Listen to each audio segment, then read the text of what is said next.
إن الحمد لله نحمده ونستعينه ونستغفره ونعوذ بالله من شرور أنفسنا ومن سيئات أعمالنا من يهده الله فلا مضل له ومن يضلل فلا هادي له وأشهد أن لا إله إلا الله وحده لا شريك له وأشهد أن محمدًا عبده ورسوله يا أيها الذين آمنوا اتقوا الله حق تقاته ولا تموتن إلا وأنتم مسلمون يا أيها الناس اتقوا ربكم الذي خلقكم من نفس واحدة وخلق منها زوجها وبث منهما رجالا كثيرا ونساء واتقوا الله الذي تساءلون به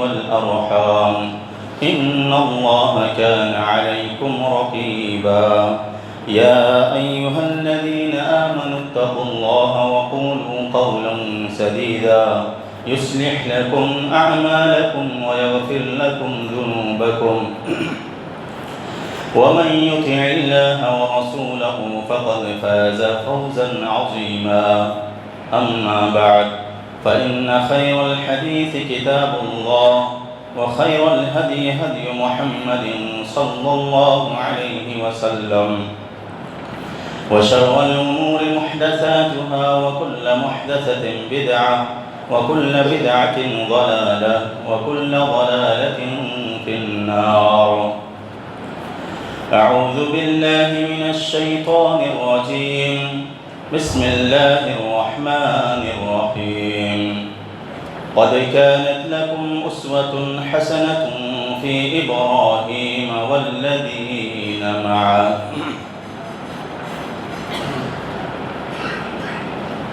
معزز حاضرین جمعہ و خواتین اسلام، اللہ تبارک و تعالی نے ارشاد فرمایا کہ تمہارے لیے حضرت ابراہیم علیہ السلام کی زندگی میں اور ان کے ساتھیوں کی زندگی میں بہترین نمونہ ہے۔ گزشتہ جمعے میں نے آپ حضرات کو یہ بتایا تھا کہ حضرت ابراہیم علیہ السلام کی سیرت سے ہمیں یہ سبق ملتا ہے کہ ہم اولاد کا سوال صرف اور صرف اللہ رب العالمین سے کریں، اولاد صرف اللہ سے مانگیں، اللہ رب العالمین کے علاوہ کسی اور کے در پر ہاتھ نہ پھیلائیں۔ اولاد کے ہونے میں چاہے جتنی دیری ہو جائے لیکن کبھی بھی غیر اللہ کے سامنے ہاتھ نہ پھیلائیں، اور جب اللہ رب العالمین اولاد دے دے، اولاد نصیب ہو جائے، تو پھر ہمیں اللہ کا شکر ادا کرنا چاہیے۔ حضرت ابراہیم علیہ السلام کی سیرت سے ہمیں یہ بھی سبق ملتا ہے کہ اولاد مل جانے کے بعد اللہ تعالیٰ کا شکر ادا کرنے کے بعد اپنے بال بچوں کے لیے اچھے ماحول کا انتخاب کرنا چاہیے. اپنے بال بچوں کو لے کر اس سوسائٹی میں رہنا چاہیے جہاں کا ماحول اچھا ہو، جہاں کے لوگ اچھے ہوں، جہاں کے لوگوں کے اخلاق اچھے ہوں، کردار اچھے ہوں، جو معاشرہ خوشگوار ہو. ہمیں ان جگہوں پر اپنے بال بچوں کے ساتھ رہنا چاہیے. حضرت ابراہیم علیہ السلام کی سیرت سے ہمیں یہ بھی سبق ملتا ہے کہ ہم اپنی اولاد کے لیے دعائیں کریں کہ رب العالمین تو ہماری اولاد کے رزق میں برکت عطا فرما. حضرت ابراہیم علیہ السلام نے اپنی اولاد کے رزق میں برکت کے لیے اللہ رب العالمین سے دعا کی تھی. حضرت ابراہیم علیہ السلام کی سیرت سے ہمیں یہ سبق ملتا ہے کہ اپنی اولاد کی بہتری کے لیے، اپنی اولاد کو کہ اللہ تبارک و تعالیٰ کے فرما بردار بنے رہنے کے لیے اللہ تعالیٰ سے ہمیں دعا کرتے رہنا چاہیے. حضرت ابراہیم علیہ السلام، حضرت اسماعیل علیہ السلام دونوں بیت اللہ کی تعمیر کر رہے ہیں، کعبۃ اللہ کی تعمیر کر رہے ہیں، اور اس موقع پر دونوں باپ بیٹوں کی دعا کو دیکھیے. حضرت ابراہیم علیہ السلام کی اس دعا کو اللہ رب العالمین نے سورہ بقرہ کے اندر نقل کیا ہے. وہ دعا کر رہے ہیں ربنا وجعلنا مسلمین لک ومن ذریتنا امۃ مسلمۃ لک وارنا مناسکنا وتب علینا انک انت التواب الرحیم. دعا کر رہے ہیں، ایک طرف بیت اللہ کی تعمیر ہو چکی ہے اور دعا کر رہے ہیں کہ پروردگار عالم تو ہمیں اور ہمارے بیٹے کو، ہمارے بیٹوں بیٹے کے بیٹوں کو، ان کی نسلوں کو اے اللہ تو اپنا فرما بردار بنائے رکھ. اے اللہ تو ہمیں اپنا فرما بردار بنائے رکھ، میرے اس بیٹے کو اپنا فرما بردار بنائے رکھ. اور آگے کہا وَمِن ذُرِّيَّتِنَا أُمَّةً مُسْلِمَةً لَكَ، اور ہماری ذریت میں سے ایک امت کو تو اپنا فرما بردار بنائے رکھ. وَأَرِنَا مَنَاسِكَنَا، اے میرے پروردگار عالم ہمیں عبادت کے طریقے کو سکھا. وَأَرِنَا مَنَاسِكَنَا وَتُبْ عَلَيْنَا، اے اللہ تو ہمیں توبہ کی توفیق عطا فرما. وَتُبْ عَلَيْنَا إِنَّكَ أَنْتَ التَّوَّابُ الرَّحِيمُ، پروردگار عالم تو توبہ قبول کرنے والا ہے اور تو رحم و کرم کرنے والا ہے. حضرت ابراہیم علیہ السلام اپنی اولاد کو پوری زندگی کبھی نہیں بھولے. معلوم کیا ہوا کہ ہمیں بھی اپنی اولاد کو کبھی نہیں بھولنا چاہیے. حضرت ابراہیم علیہ السلام کو اللہ رب العالمین نے بہت سے چند کلمات میں آزمایا. اللہ رب العالمین نے چند آزمائشوں میں مبتلا کیا حضرت ابراہیم علیہ السلام کو، اور حضرت ابراہیم علیہ السلام جب ان آزمائشوں میں کامیاب ہو گئے اللہ رب العالمین نے فرمایا وَإِذِ ابْتَلَىٰ إِبْرَاهِيمَ رَبُّهُ بِكَلِمَاتٍ فَأَتَمَّهُنَّ قَالَ إِنِّي جَاعِلُكَ لِلنَّاسِ إِمَامًا قَالَ وَمِن ذُرِّيَّتِي قَالَ لَا يَنَالُ عَهْدِ الظَّالِمِينَ. اللہ تبارک و تعالیٰ فرماتا ہے کہ ابراہیم کے رب نے انہیں آزمایا، چند باتوں میں آزمایا. جب وہ ان آزمائشوں میں کامیاب ہو گئے، ان امتحانوں میں پاس ہو گئے، اللہ رب العالمین نے فرمایا کہا ابراہیم میں تجھے تمام لوگوں کے لیے امام بنا رہا ہوں، تجھے امامت کے منصب پر فائز کر رہا ہوں. حضرت ابراہیم علیہ السلام کا جواب سنیے، فوراً کیا کہتے ہیں؟ کہتے ہیں وَمِن ذُرِّيَّتِي، پروردگارا میری ذریت کو بھی امامت ملے گی. اللہ اکبر، میری ذریت کو بھی امامت ملے گی. اعلان ہو رہا ہے ابراہیم تجھے امامت دے رہا ہوں، تمام لوگوں کا امام بنا رہا ہوں. حضرت ابراہیم کہہ رہے ہیں میری ذریت کو بھی. اللہ اکبر، دیکھیے اپنی اولاد کو بھول نہیں رہے، میری ذریت کو بھی. اللہ نے کہا قَالَ لَا يَنَالُ عَهْدِ الظَّالِمِينَ، ظالموں سے میرا کوئی وعدہ نہیں ہے، لیکن تمہاری ذریت میں سے، تمہاری نسلوں میں سے جو اللہ کا فرما بردار بن کر کے رہے گا، ایسے لوگوں کو امامت ملے گی ملے گی. اور پھر اللہ تبارک و تعالیٰ نے حضرت ابراہیم علیہ السلام ہی کی نسل سے، حضرت ابراہیم علیہ السلام کے دوسرے بیٹے حضرت اسحاق علیہ السلام کی نسل سے انبیاءوں کا ایک سلسلہ اتارا ہے. تمام انبیاء کرام سوائے محمد رسول اللہ صلی اللہ علیہ وسلم کے تمام انبیاء کرام علیہم الصلاۃ والتسلیم کو اللہ تبارک و تعالیٰ نے حضرت اسحاق علیہ الصلاۃ والسلام کی نسل سے بھیجا. سب کو امامت اللہ نے عطا کیا. جو اچھے تھے، نیک تھے، پرہیزگار تھے، معلوم یہ ہوا امامت اسے ملتی ہے جو اللہ کا بندہ ہوا کرتا، امامت اسے نہیں ملتی جو اللہ کا نافرمان ہوا کرتا ہے.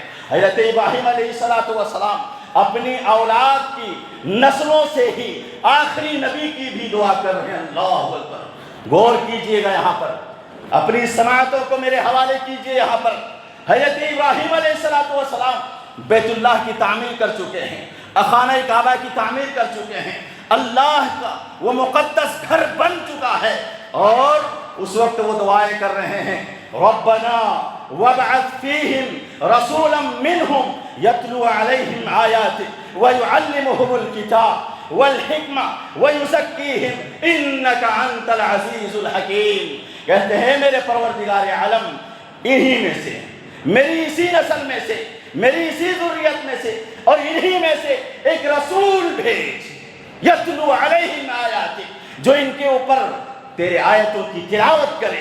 یتلو علیہم آیاتک ویعلمہم الکتاب، انہیں کتاب بھی سکھائے، والحکمہ، انہیں حکمت بھی سکھائے، حدیث بھی سکھائے، ویزکیہم، انہیں شرک کی غلاظتوں سے بھی دور رکھے، انہیں نجاستوں سے بھی دور رکھے، اخلاقی کمیوں سے بھی دور رکھے. وَيُزَكِّيهِمْ إِنَّكَ أَنْتَ الْعَزِيزُ الْحَكِيمُ.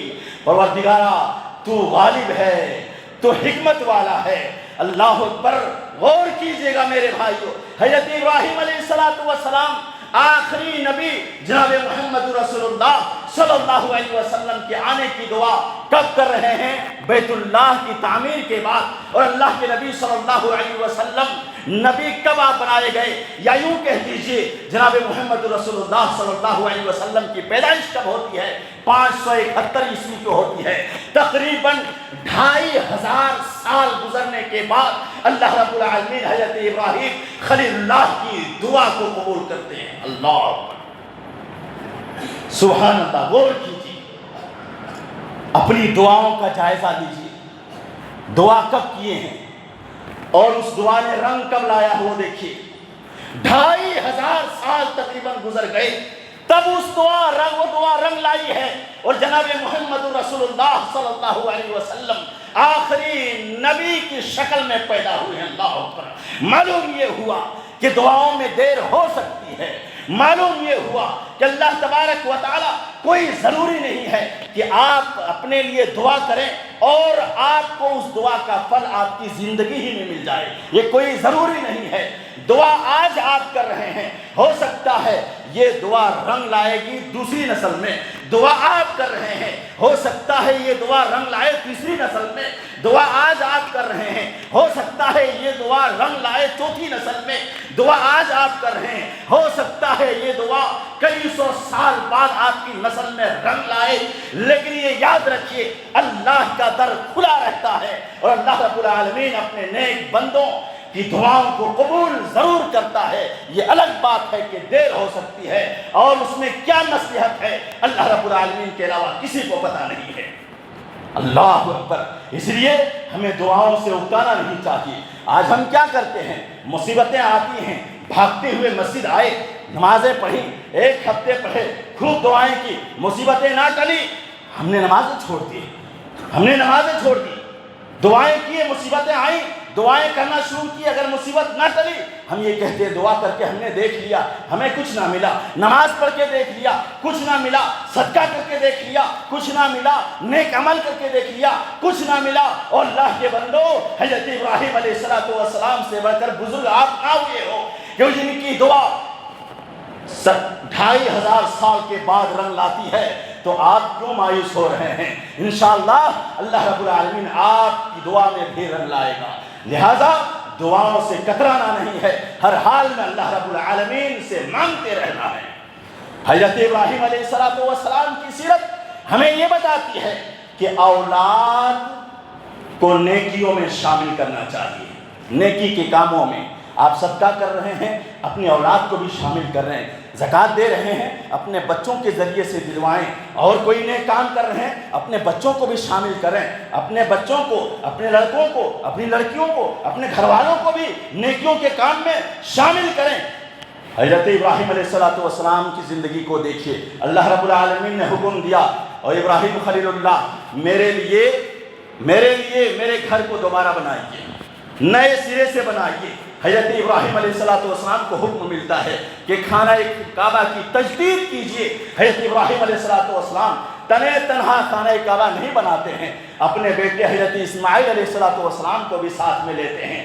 دونوں باپ بیٹے نیکی میں شامل ہیں، دونوں باپ بیٹے۔ قرآن کہتا ہے وَإِذْ يَرْفَعُ إِبْرَاهِيمُ الْقَوَاعِدَ مِنَ الْبَيْتِ رَبَّنَا تَقَبَّلْ مِنَّا إِنَّكَ أَنْتَ السَّمِيعُ الْعَلِيمُ۔ یاد کرو جب حضرت ابراہیم علیہ السلام اور حضرت اسماعیل علیہ السلام دونوں بیت اللہ کی دیواروں کو بلند کر رہے تھے اور دعا کر رہے تھے، اے میرے پروردگار عالم اس عظیم کام کو قبول فرما لے، رب العالمین اس پاک کام کو قبول فرما لے، تو سننے والا ہے، جاننے والا ہے۔ اللہ اکبر، کعبۃ اللہ سے بڑھ کر کوئی عظمت والا گھر ہوگا دھرتی میں؟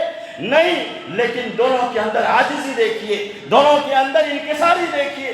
آج ہماری حالت یہ ہے کہ اگر ہم صدقہ و خیرات کرتے ہیں تو احسان جتاتے ہیں، ہماری حالت یہ ہے کہ اگر ہم مدرسے میں چندہ دے دیے اپنی آنکھ دکھاتے ہیں، ہماری حالت یہ ہے کہ اگر ہم مسجد میں خیرات کیے، صدقہ و خیرات کیے، یہاں بھی آنکھ دکھاتے ہیں۔ اللہ کے بندو، اللہ رب العالمین ایسی نیکیوں کو قبول نہیں کرتا جب تک کہ اس کے اندر عاجزی نہ ہو، انکساری نہ ہو۔ ذرہ برابر بھی اگر تکبر کا شائبہ آ گیا، اللہ رب العالمین اس نیکی کو منہ پہ مار دے گا۔ اس لیے تمام نیکیوں کو کرتے ہوئے قبولیت کی دعا اللہ رب العالمین سے کرتے رہا کیجئے۔ اللہ رب العالمین ہمیں اور آپ کو ان باتوں پر عمل کی توفیق نصیب عطا فرمائے۔ اللہ کے نبی جناب محمد رسول اللہ صلی اللہ علیہ وسلم جب پیدا ہوئے، 35 سال کے ہوئے، تو اپنے باپ کے نقش قدم پر دیکھے، حضرت ابراہیم علیہ السلام بیت اللہ کی تعمیر کر رہے ہیں، اور اسماعیل علیہ السلام کیا کر رہے ہیں؟ مزدوری کا کام کر رہے ہیں۔ ابراہیم علیہ السلام معماری کا کام، مستری کا کام، باپ بیٹا مزدوری کا کام، اور دیکھیے اسماعیل علیہ السلام کی نسل سے جناب محمد رسول اللہ صلی اللہ علیہ وسلم آئے ہیں۔ اور جب 35 سال کے آپ صلی اللہ علیہ وسلم ہوئے اور مشرکین مکہ نے دوبارہ پھر بیت اللہ کی تعمیر کی، تجدید کا کام کیا، اس موقع پہ جناب محمد رسول اللہ صلی اللہ علیہ وسلم اپنے باپ ہی کی طرف پتھر اٹھا کر کے بیت اللہ کی تعمیر میں مزدوری کی طرف، مزدوروں کی طرح کام کر رہے تھے۔ یہ باپ بیٹوں سے مناسبت ہے۔ معلوم یہ ہوا باپ اگر نیکی کرتا ہے تو بیٹوں کے اوپر اس کا اثر ضرور جاتا ہے، باپ اگر نیکی کرتا ہے تو پوتوں پر اس کا اثر ضرور جاتا ہے۔ اس لیے اس نیت سے ہمیں نیک کام کرتے رہنا چاہیے۔ حضرت ابراہیم علیہ السلام کی سیرت سے ہمیں یہ بھی پتہ چلتا ہے کہ نیکی کے کام کو کرتے ہوئے اولاد سے مشورہ کرنا چاہیے، اولاد سے مشورہ کرنا چاہیے، دنیاوی کاموں میں بھی اولاد سے مشورہ کرنا چاہیے، نیکی کے کاموں میں بھی، دنیاوی امور میں بھی اولاد سے مشورہ کرنا چاہیے۔ حضرت ابراہیم علیہ السلام کو جب حکم ہوا کہ ابراہیم تجھے میں نے ایک اکلوتا بیٹا عطا کیا ہے اسماعیل کی شکل میں، بڑی منتوں کے بعد، بڑی منتوں کے بعد اور بڑی دعاؤں کے بعد حضرت اسماعیل علیہ السلام حضرت ابراہیم کو ملے تھے، لیکن حکم یہ ہوا کہ ابراہیم اس بیٹے کو میری راہ میں ذبح کرو، قربان کرو۔ حضرت ابراہیم علیہ السلام نے اپنے بیٹے کو بلایا، کہا یا بنی انی ارا فی المنام انی اذبحک فانظر ماذا تری قال یا ابت افعل ما تؤمر ستجدنی ان شاء اللہ من الصابرین۔ کہا بیٹے میں نے خواب دیکھا ہے کہ میں تجھے اپنے ہی ہاتھوں ذبح کر رہا ہوں، اور نبی کا خواب وحی ہوتی ہے، نبی کا خواب سچا ہوتا ہے۔ بیٹے بتا تیری کیا رائے ہے؟ یا بنی انی ارا فی المنام انی اذبحک فانظر ماذا تری، تیرا کیا مشورہ ہے بتا۔ بیٹا کہتا ہے یا ابت افعل ما تؤمر، ابا جان جو رب نے حکم دیا ہے آپ کر گزریے، چھری اٹھائیے، میری گردن پہ چڑھائیے، انشاءاللہ آپ مجھے صبر کرنے والوں میں سے پائیں گے۔ اللہ اکبر۔ سیدنا ابراہیم علیہ السلام کہ یہ جو واقعہ آپ نے ابھی سنا کتنا اہم معاملہ تھا، لیکن اس کے باوجود حضرت ابراہیم علیہ السلام اپنے بیٹے سے مشورہ کر رہے ہیں۔ لیکن آج ہم ہیں کہ اپنی اولاد کو مشوروں کے قابل ہی نہیں سمجھتے ہیں، اپنی اولاد کو مشوروں کے قابل ہی نہیں سمجھتے، کہتے یہ تو بچے ہیں، اسے کیا پتا، اسے دنیا کے بارے میں کیا پتا۔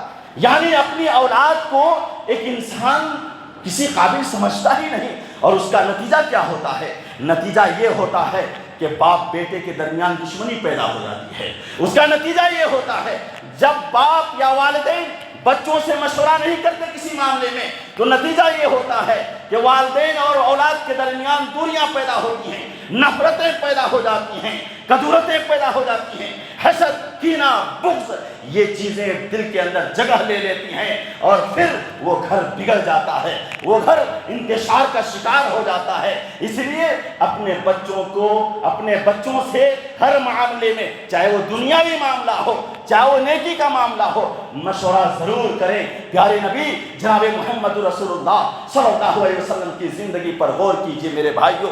اللہ کے نبی صلی اللہ علیہ وسلم کو اللہ تبارک و تعالی حکم دیتا ہے، کہتا ہے وَشَاوِرْهُمْ فِي الْأَمْرِ، اے میرے پیارے حبیب آپ اپنے معاملے میں صحابہ سے مشورہ کیجئے، آپ اپنے معاملے میں دنیاوی معاملے میں صحابہ سے مشورہ کیجئے۔ اللہ اکبر، وحی کا سلسلہ جاری ہے۔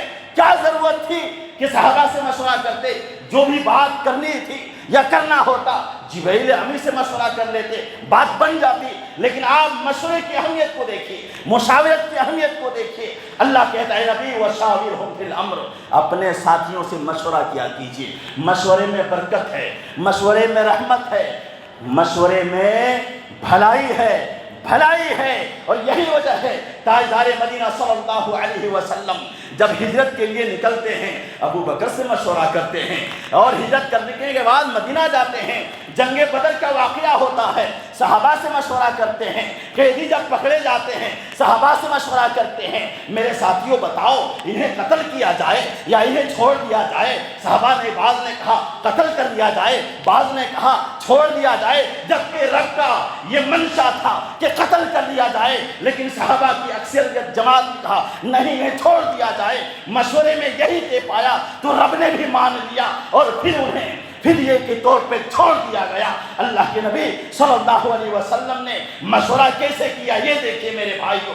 گھر ہو، باہر ہو، جماعت ہو، جمعیت ہو، ہر جگہ مشورے کی اہمیت ہوتی ہے۔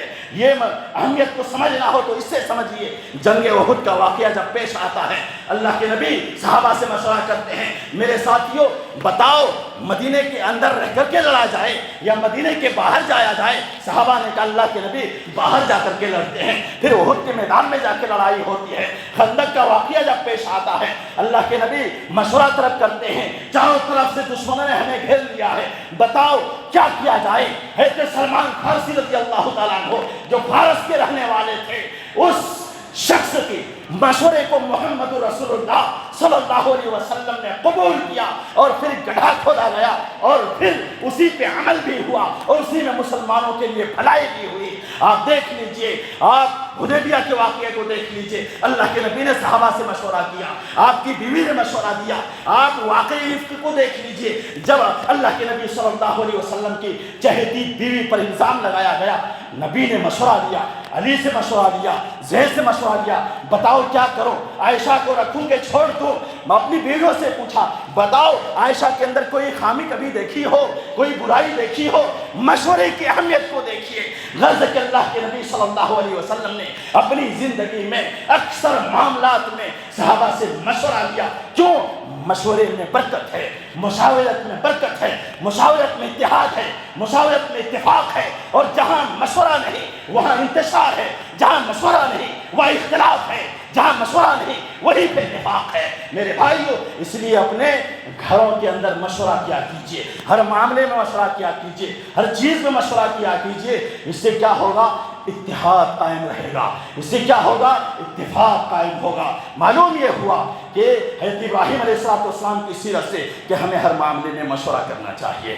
حضرت ابراہیم علیہ السلام کی سیرت سے یہ بھی پتہ ہمیں چلتا ہے، یہ بھی سبق ملتا ہے کہ حضرت ابراہیم علیہ السلام نے اپنی اولاد کو ہمیشہ نیکیوں کا حکم دیا، مرتے دم تک نیکیوں کا حکم دیا۔ اللہ اکبر، مرتے دم تک۔ قرآن کہتا ہے وَوَصَّى بِهَا إِبْرَاهِيمَ بَنِيهِ وَيَعْقُوبَ يَا بَنِيَّ إِنَّ اللَّهَ اصْطَفَىٰ لَكُمُ الدِّينَ فَلَا تَمُوتُنَّ إِلَّا وَأَنتُم مُّسْلِمُونَ۔ یاد تو کیا حضرت ابراہیم علیہ السلام نے، حضرت یعقوب علیہ السلام نے اپنے بیٹوں کو وصیت کی، کہا یا بنی ان اللہ اصطفیٰ لکم الدین، کہا میرے بیٹوں تمہارے لیے اللہ نے دین اسلام کو چن لیا ہے۔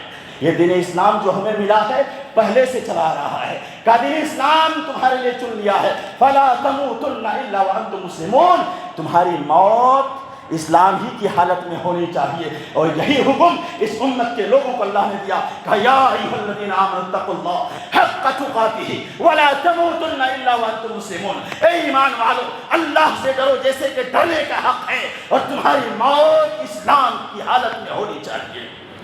اللہ